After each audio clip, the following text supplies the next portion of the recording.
Banyak orang yang pakai cara-cara kotor buat bertahan hidup. Jangan kita pakai cara-cara kotor hanya untuk bertahan hidup, hanya untuk memperoleh kekayaan. Kamu bukan tikus. Nah, salah satu karakter tikus adalah kotor nggak apa-apa, yang penting hidup. Jangan serakah supaya kamu tidak binasa. Lukas 9 ayat 25 berkata, apa gunanya seorang memperoleh seluruh dunia, tetapi ia membinasakan dan merugikan dirinya sendiri. Yesus kasih tahu kita, buat apa kita memperoleh seluruh dunia, harta, kekuasaan, apapun yang kita inginkan di dunia ini, tapi kalau kita akan membinasakan diri kita sendiri buat apa? Karena seringkali keserakahan, cinta akan uang itu membinasakan jiwa kita. Jangan menggaruk kekayaan secara tidak halal. Kita tahu bahwa kata korupsi di Indonesia sangat kental. Seringkali banyak orang yang menggaruk kekayaan dengan cara-cara yang tidak halal. Yeremia 17 ayat 11 berkata begini, seperti ayam hutan yang mengerami yang tidak ditelurkannya, demikianlah orang yang menggaruk kekayaan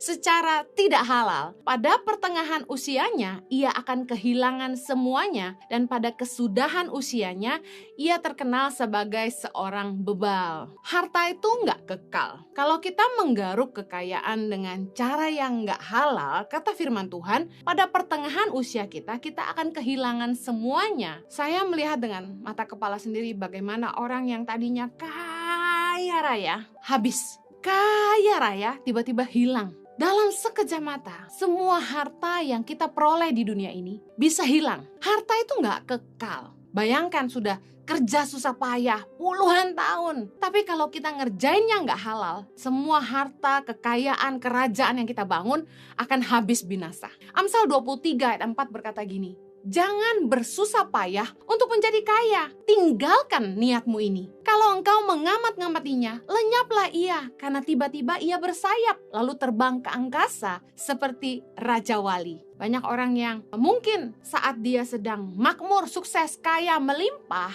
dia menikmati semuanya itu dan menutup mata untuk melihat apakah yang dikerjakannya halal atau tidak, benar atau salah. Tetapi ingat baik, kita anak-anak Tuhan, kita orang percaya harus ngerti firman Tuhan dan menghidupinya. Tahu saja nggak cukup, kita harus lakukan. Harta itu nggak kekal. Jangan menggaruk kekayaan dengan cara-cara yang tidak halal. Jangan pakai cara-cara kotor untuk jadi kaya. Salah satunya, jangan makan suap. Keluaran 23 ayat 8 bilang begini, suap janganlah kau terima, sebab suap membuat buta mata orang-orang yang melihat dan memutarbalikkan perkara orang-orang yang benar. Betapa jahatnya keserakahan akan uang, keinginan untuk menjadi kaya, membuat orang mau makan suap, lalu menghalalkan segala cara. Yang lurus dibengkokkan, yang benar dibikin salah, yang mudah dipersulit, hanya untuk cari suap. Banyak sekali instansi-instansi yang kita tahu membuat apa yang kita kerjakan jadi nggak mudah. Harusnya